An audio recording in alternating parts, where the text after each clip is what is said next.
Untuk bersama dengan panelis undangan kita hari ini dan merungkai sedikit perbincangan sempena PRU DUN Sarawak yang ke-12, terus bersama dengan Hazel dan Meg di meja randau. Silakan Hazel.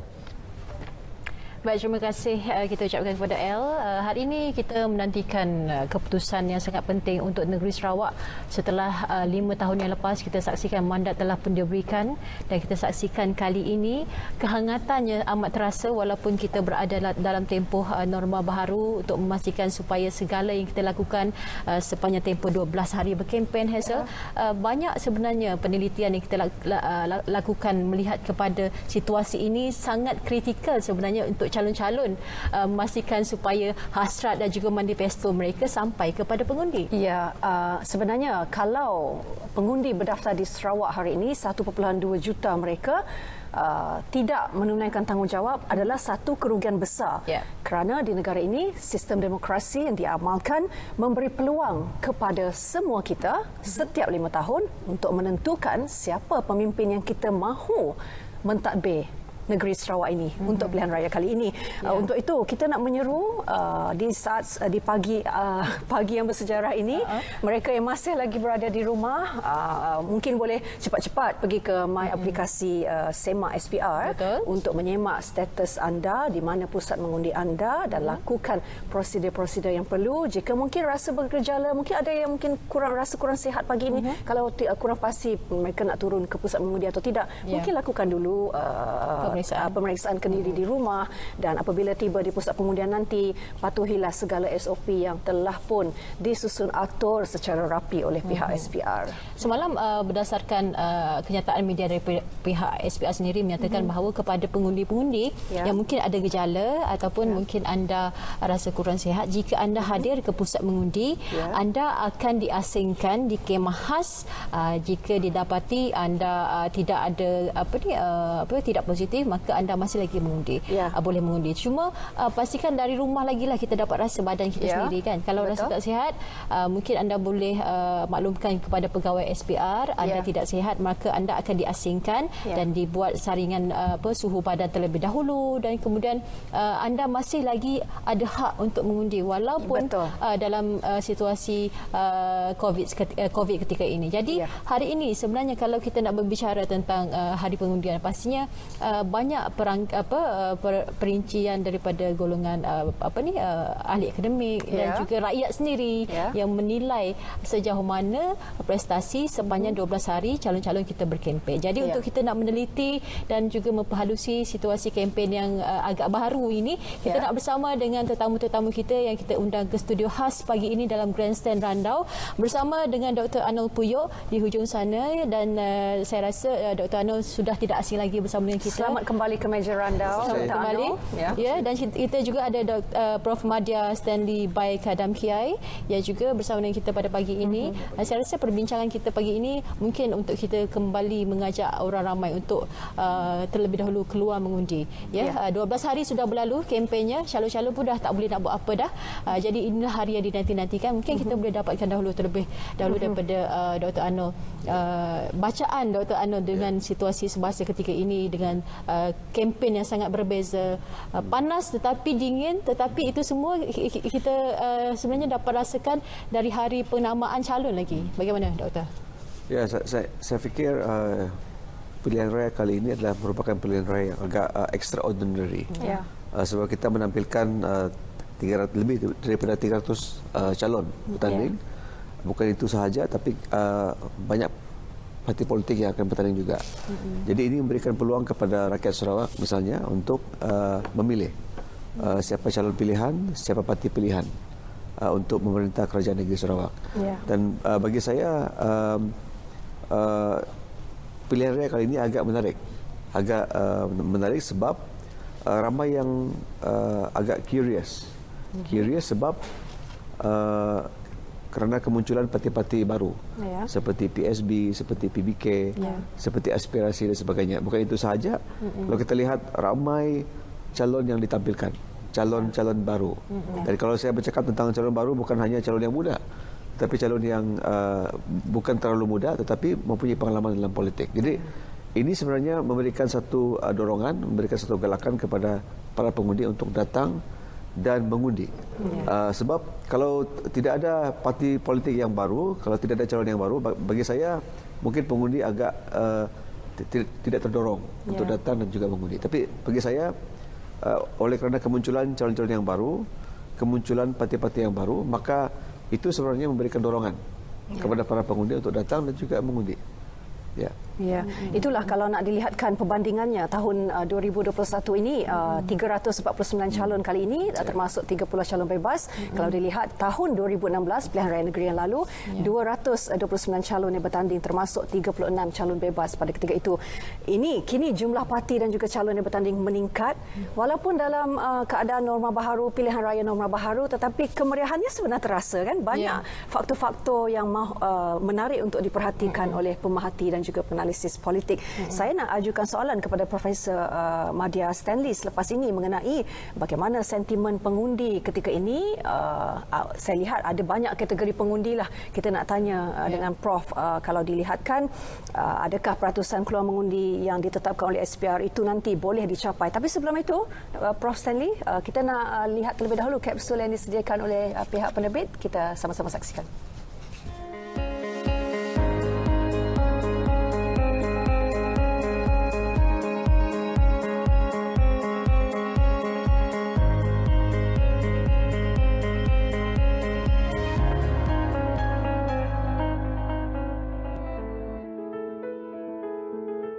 Bandaraya Kuching telah memulakan inisiatif untuk mewujudkan antara bandar pintar Smart City telah mendapat respon positif di kalangan penduduk.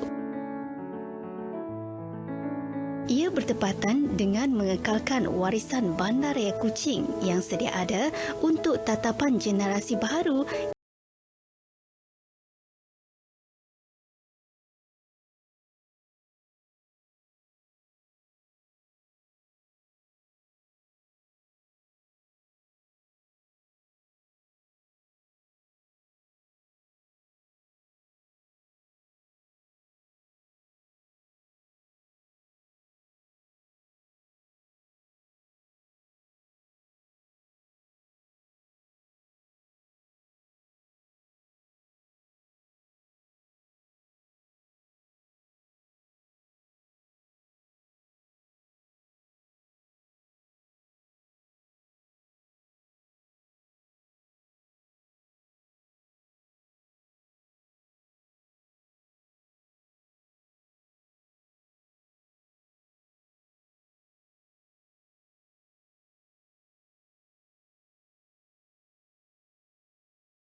Ini iaitu lomba buat kontrol apa semuanya ada. Nah, bagus ada waterfront di kampung kami untuk tadi senang pelancong masuk untuk memeriahkan lagi lah suasana kampung supaya orang tahu kita punya heritage di kampung, rumah-rumah lama. Turut menerima limpahan pembangunan sekitar tebingan Sungai Sarawak ialah penduduk yang tinggal di sekitar kampung nombor 5 Kuching, khususnya berhampiran Sungai Lajim. Tebingan Sungai Lajim turut dihiasi lanskap yang menarik selain disediakan sebuah panton untuk aktiviti memancing dan sewaan bot. Keindahan tebingan turut mendapat respon yang begitu baik di kalangan masyarakat. Memang bagus untuk penduduk kampung, dapatlah pelancong-pelancong datang ke JT itu dengan produk-produk di kampung yang ada lah untuk dijadikan pendapatan orang kampung lah. ada pun barang yang bagus mesti jaga kebersihannya yang akan orang akan datanglah. Jadi ini juga akan melambangkan kebersihan yang dikerjakan oleh orang kampung kita, kerana kita selalunya mengadakan gotong royong pembersihan. Sesungguhnya pembangunan kampung warisan ini dirancang dengan visi menjadikan Bandaraya Kuching sebagai sebuah lokasi pelancongan warisan dunia serta memastikan kelestarian sektor pelancongan berkembang di kawasan terlibat agar limpahan ekonomi dapat dinikmati masyarakat setempat.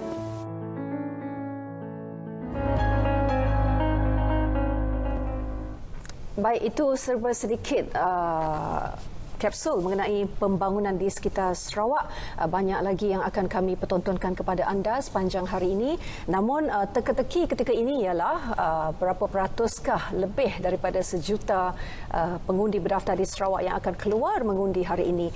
Selain itu, antara teka-tekinya adalah adakah gabungan Parti Sarawak GPS dapat mempertahankan 72 daripada 82 kerusi yang dimenanginya pada 2016. Namun persoalan dan teka-teki ini hanya akan terjawab selepas pengundi berdaftar di Sarawak menunaikan tanggungjawab mereka hari ini, dan itulah antara secara peringkat akan kami bawakan sepanjang hari ini sehinggalah ke malam keputusan pengundian malam nanti.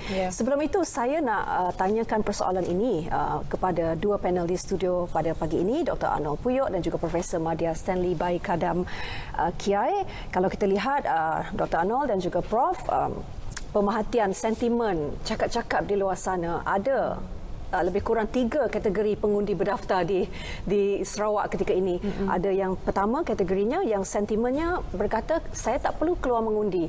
Kami asyik turun pun sepa, calonnya pasti menang. Itu sentimen yang mengambil mudah hak mereka untuk mengundi. Manakala kategori kedua pula ialah pengundi yang nak turun mengundi, bersemangat nak turun tapi masih keliru nak pilih calon yang mana. Sebab mungkin ada satu-satu kawasan tu ada sampai 5 calon. Mungkin mudahlah nak ada banyak pilihan di situ. Tapi ada kawasan yang menyaksikan pertembungan 1 lawan 1, mereka pun yang mana satu nak pilih. Itu kategori kedua. Ada juga kategori pengundi yang nak mengundi tapi risau sebab COVID-19 ini. Prof Stanley terlebih dahulu, apa pengharapan, bagaimana Prof nak memujuk pengundi-pengundi ini yang masih lagi tengah berfikir ni di rumah ni nak keluar mengundi ke tak lepas ni? Dilema. Okey, kita sekarang dalam keadaan pilihan raya. Itu 18 hari kan? 12 hari kita dah bercakap tentang politik. Hari inilah hari kita turun kan untuk menunaikan hak politik kita. Hak politik kita satu tu adalah untuk mengundi. Kita dah diberi mandat untuk turun mengundi, dan kita akan menentukan mandat siapa parti mana satu yang akan mentadbir negeri Sarawak. Memang banyak masalah untuk pengundi kali ini kerana pelbagai platform, dah kurang daripada 4 platform dan 10 politika parti kalau nak dipilih. Yang mana satu nak dipilih. Dan dengan ramai calon ni di kawasan kita, bukan besar sangat kawasan kita ni di Sarawak kan. Jadi ada yang bertanding tu adalah saudara mara kita.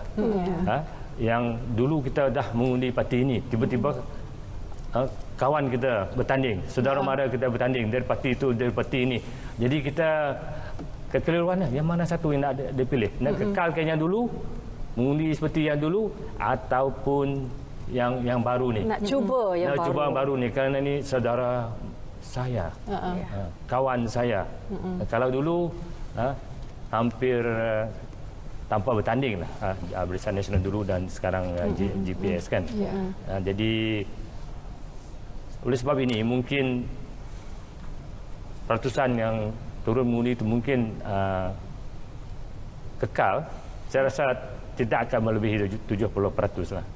Tapi kita Suruhanjaya itu memang dengan itu cuba nak menggalakkan, memberi semangat sikit lah. Kalau dia kata 60, jadi semangat kita turun sikit kan. 70 tu tinggi. Kalau di kawasan Iban memang tinggi lah. Kawasan Iban memang selalunya 65-68 dalam keadaan normal ni.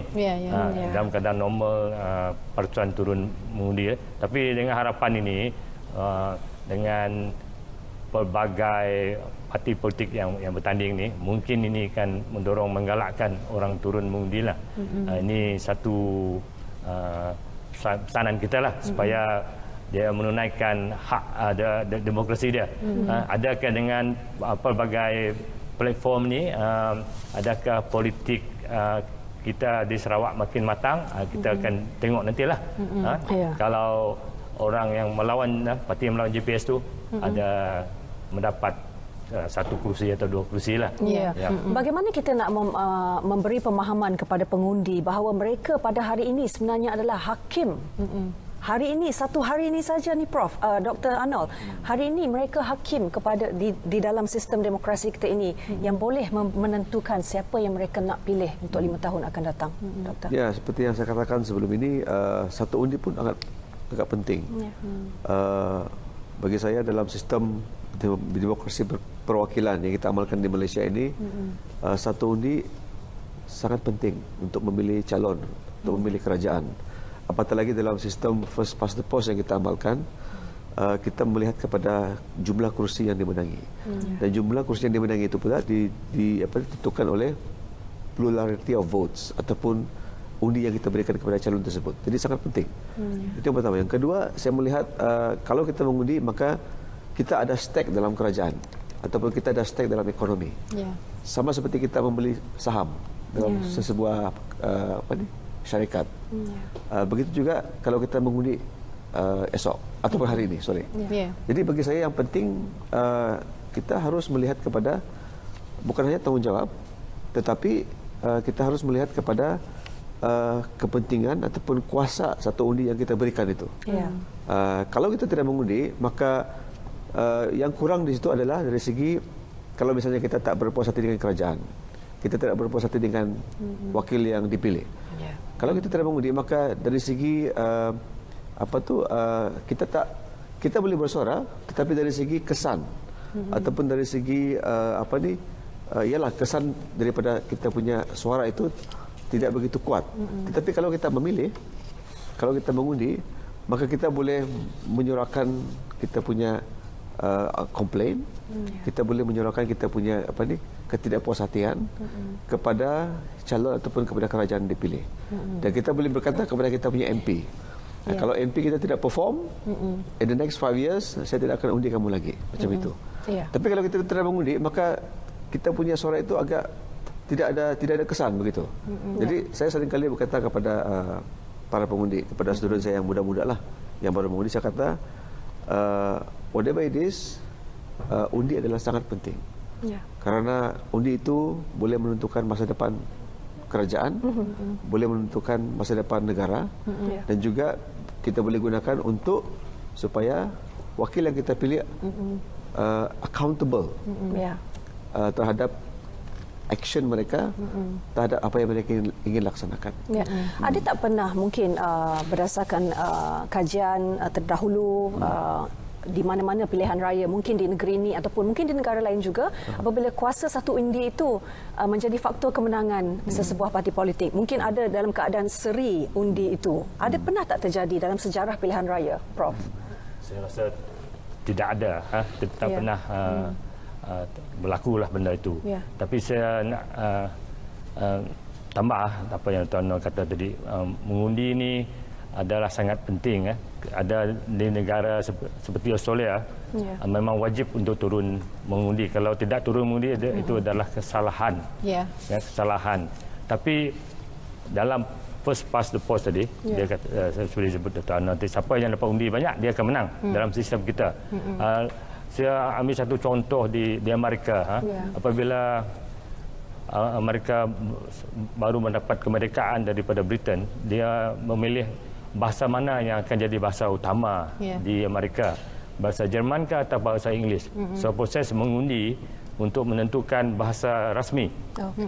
Bahasa Inggeris menang satu undi. Dan itu sebab bahasa Inggeris jadi bahasa utama Amerika. So jadi di sinilah, adakah contohnya, patutkah orang yang tidak turun mengundi apabila sudah daftar sebagai pengundi terlibat dalam politik, bercakap politik tapi tidak menunaikan tanggungjawabnya sebagai pengundi. Ya. Ramai di luar sana saya rasa dia cakap banyak, berbincang banyak, negatif kritikan, tapi dia tidak menunaikan jika tak ada sebab-sebab tertentu lah.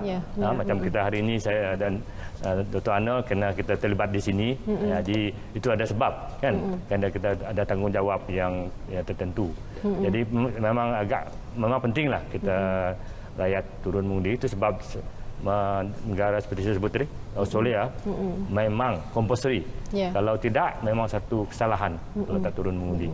Saya tertarik tadi apabila Dr. Arnold ada menyebut tentang parti-parti yang bertanding dalam pilihan raya kali ini. Kerana kalau kita lihat dulu ketika zaman masih lagi zaman BN, kita katakan gabungannya adalah gabungan yang sangat mantap ketika itu dengan kerajaan yang sangat berbeza. Tetapi apabila ada peralihan pada tahun 2018 di peringkat persekutuan dan perkara itu juga memberi kesan kepada negeri Sarawak sendiri, kita lihat pecahan parti BN ini ada yang membentuk parti lain dan malah GPS sendiri juga terdiri daripada parti-parti yang sudah berbeza. Jadi bagaimana sentimen ini nanti boleh mempengaruhi kecenderungan pengundi untuk mereka memilih calon? Adakah mereka akan memilih berdasarkan calon itu sendiri ataupun berdasarkan parti? Bagaimana? Ya, agak menarik sebab kalau kita melihat perubahan politik Malaysia daripada tahun 2008-2013 contohnya, kita kena menerima bahawa politik Malaysia ini sedang mengalami perubahan. Ataupun dalam kata lain, kita mengatakan bahawa politik Malaysia ini sedang mengalami apa yang dipanggil sebagai reset, political reset. Jadi itu sebenarnya memberikan kesan kepada kita lah dari segi macam mana kita nak memilih, siapa yang kita pilih dan sebagainya. Jadi banyak kajian yang telah dilakukan yang mengatakan bahawa pengundi ada yang memilih parti ataupun pengundi ada juga yang memilih calon. Daripada kajian yang kita buat contohnya di Sabah, saya ingat lebih kurang 60% daripada pengundi memilih calon sebenarnya. Seperti yang saya sering kali katakan, kalau di tempat kalau di kawasan itu parti tidak begitu kuat, maka pengundi lebih cenderung untuk memilih calon daripada memilih parti. Kalau saya katakan parti tidak kuat, bermaksud dari segi proses untuk memperkenalkan politik, dari segi nak mengatakan kepada pengundi bahawa politik itu penting sebagai salah satu daripada elemen kerajaan dan sebagainya. Kalau itu tidak kuat dalam satu kawasan, maka pengundi lebih cenderung untuk memilih kepada calon. Tetapi kalau parti kuat, kalau parti itu aktif dari segi mengajar pengundi tentang ideologi parti, mengajar pengundi tentang sistem demokrasi, mengajar pengundi tentang sistem kerajaan, maka pengundi lebih cenderung memilih parti daripada calon. Tapi kalau parti tidak kuat, kecenderungan pengundi adalah lebih kepada calon. Tapi dalam konteks Sarawak, saya melihat di kawasan-kawasan Iban contohnya, ataupun kawasan-kawasan Orang Ulu, saya melihat kecenderungan pengundi lebih kepada calon daripada parti. Baik, bagi mereka yang pengundi berdaftar di Sarawak yang sedang mengikuti siaran kami ketika ini dan anda masih berkira-kira pukul berapa agaknya nanti nak turun ke pusat mengundi, sebenarnya anda boleh membuat semakan di aplikasi My SPR Semak ataupun di portal Semakan Daftar Pemilih SPR untuk mengetahui pada pukul berapakah anda digalakkan untuk turun ke pusat mengundi anda, kerana ini merupakan salah satu SOP yang ditetapkan oleh pihak SPR dalam memastikan kawalan kehadiran pengundi. Jadi tak perlulah risau kalau mungkin ada yang risau nanti kalau saya sampai di pusat mengundi nanti terpaksa bersesak-sesak dengan mereka pengundi yang lain. Sebenarnya tidak perlu wujud kebimbangan itu. Kita ikuti saja apa antara waktu yang digalakkan oleh pihak SPR untuk anda. Setiap warna berbeza. Tempoh peringkat waktu yang digalakkan adalah seperti antara 7.30 pagi hingga 9.30 pagi, 9.30 pagi hingga 11.30 pagi hinggalah ke pukul 5 petang nanti. Ya, betul.